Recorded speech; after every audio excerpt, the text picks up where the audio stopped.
all right. Calm down. I know you're excited. It's a Minisode here of Ghosts of Boyfriends Past. But I don't want to calm down, Tom. Well, you'll do as I say, please. Oh, Jesus. I'm Tom Harrison, and across from me is Elizabeth Best. And you are the readers. Hello, everybody listening and tuning in on a Thursday. It's a questions-themed Minisode today, Elizabeth Best.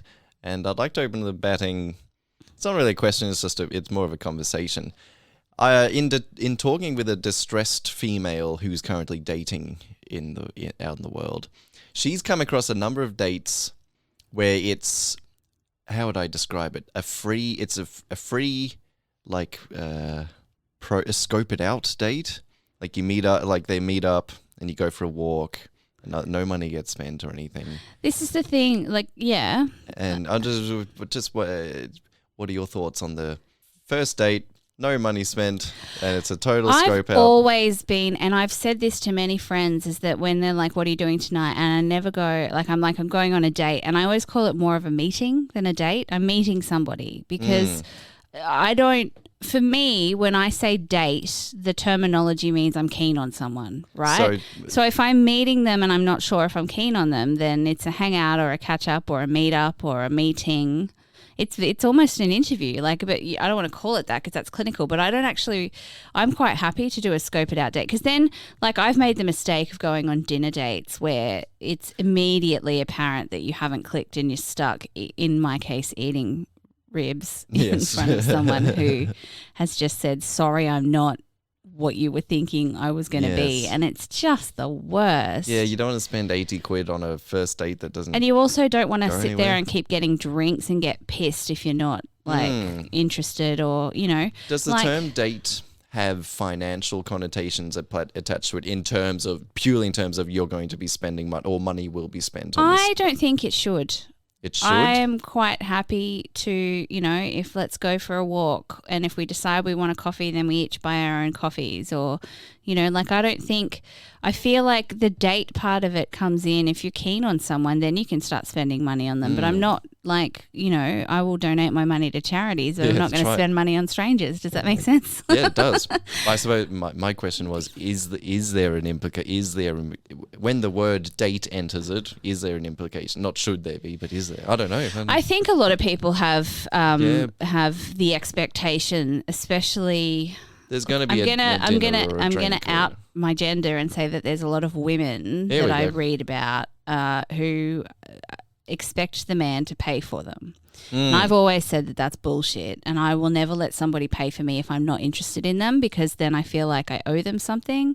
Yeah, and I also, it's not fair to somebody else to let them pay for me if I don't like them, whether hate money, I don't know. So don't expect money to exchange hands on the first date. It's 2021. We can set our own guidelines on what constitutes a date, on what you want to do. There's no handbook for dating and husbands and wives anymore.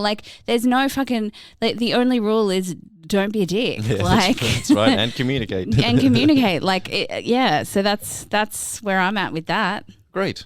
That's first date sorted forever for everyone. Forever and ever. God, or meetings, as I call them. Or meetings. So clinical. First meetings.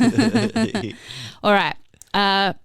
This one was written in. So, how do I tell my girlfriend that she needs other people in her support network? We've been together for a year and I feel like I'm her everything, which is a lot of pressure. I'm really happy to be able to help her however I can, and I love making her happy, but it's a lot to be the only person who can make someone okay. When she's down, it's almost like she needs me and only me for stress relief and happiness, and sometimes I don't have anything in my own tank to give her. I'm beginning to neglect myself. Help. It's a really wonderful question, Rita. One I struggle to answer just off the bat. I would dread going through this were I to be in the position, and I don't know all the information, because it is hard for me to sort of put your shoes into another relationship. Yeah. And their thoughts, their concerns, their needs, their wants. So it's hard to pull that apart and deal with it. I don't want to sound like a hard ass, right? But I've literally declined third and fourth dates with people because I felt like I was going to be there everything. Because that is not a position that I can do. Like I was dating somebody and I probably went on 3 or 4 dates with him, and he, didn't have, his family didn't live in the state. None of his friends lived in the state. He was like, and then he got cranky at me when I didn't do something with him one week, and I could just feel that I was going to be that person's world. And whilst some people dig that, I don't. It's kind of different, I think, when you've been with someone for a year and there are big feelings involved. And or you suddenly find that you're the only support network they have. If you suddenly find yourself in that position, that's certainly so different as well. I've got 2 suggestions. One of them is difficult, but necessary. Therapy.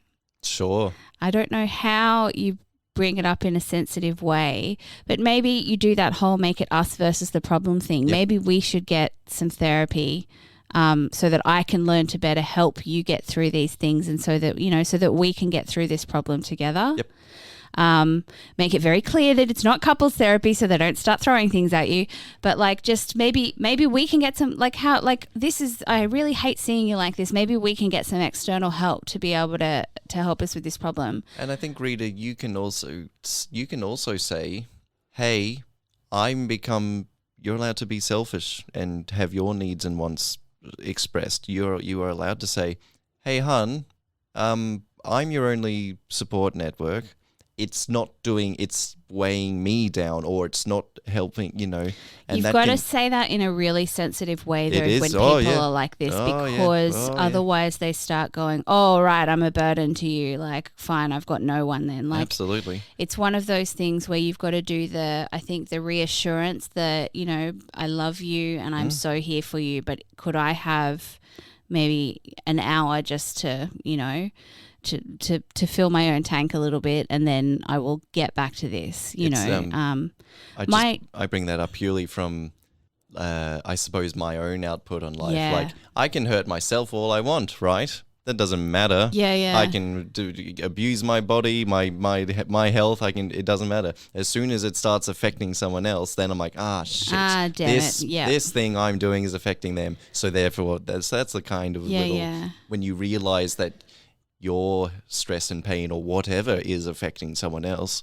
you might go, okay, I need to help them out a bit. Yeah, exactly. Like, it's a partnership. It's not a don't bring this to me. It's a we need to work on this together. My other suggestion would be, how about you just do some more group hangs with friends? Like, the more kind of group hangs with friends things that you do, you increase the chances of them finding somebody else that they connect with that they also want to share things with. And it doesn't need to be like I need you to go out with your friends. Why don't you have any friends? It's, hey, let us go into a group situation and just increase the odds that they're going to find somebody they can confide in. But on this particular issue, I've never had to live through this. I don't know. So I'm basically in the dark on this one. Readers at home, if you've lived through this, or if you've experienced something similar, or if you just have the answers, please write in your thoughts on this, so we can be better informed ourselves, and B, so we can then pass that information on to this reader. We would gladly pass the information on. Have you got a question to close us out? I do, and it's similar kind of theme.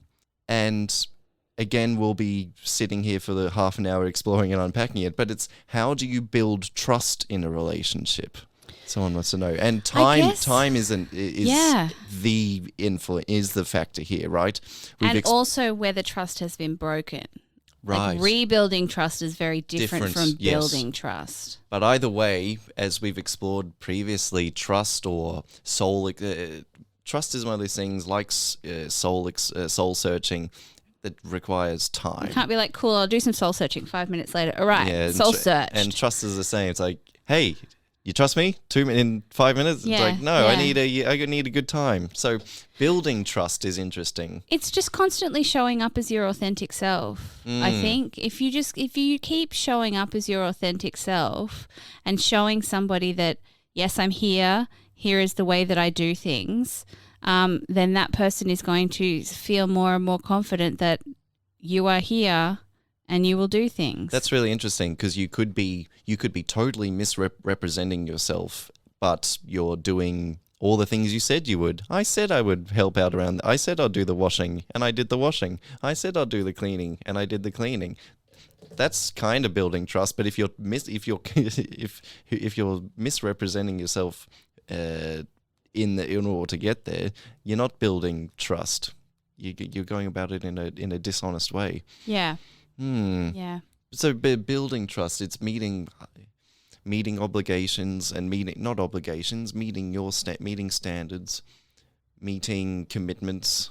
Yeah, I think it's just about making sure that you your words and actions match up as well. And then if we're talking about building trust. If you lose trust and have to if you lose trust, then you need to go over and above to gain that trust. Then you might need to, rather than just being your authentic self, you might need to open up some different things to show them that you're being there. It's like the nothing up my sleeve kind of magician. Like you have to prove it, rather than just have it be inherently known. Yes, absolutely. Whereas building trust, you can sort of chip away a little bit every day. That's the kind of approach you can take. With that. Put in a little bit of effort every day, and that'll help build trust in your relationship. Yeah, exactly. Excellent. All right. We're done. All this advice. Our advice muscle is expended for today. And forgive us, readers, if we need sometimes to stretch, recoup before the next session. It's good for you. Everybody I encourage you to do it yourselves. And if you ever listen to a question that we're talking about and you have an answer, or you're talking at your radio, or you're screaming that we're forgetting something, tell us. Yeah, write in, guys. Write in on any of our social medias, ghostsofboyfriendspast@gmail.com. Write in, chat to us on social media. Go to our Ghost of Boyfriends Past group therapy group on our Facebook group and start a chat about it and see what other people think. Until then, I have been Liz Best. Yeah, Tom Harris here, exhausted and checking out. Yeah. Hope you're doing well.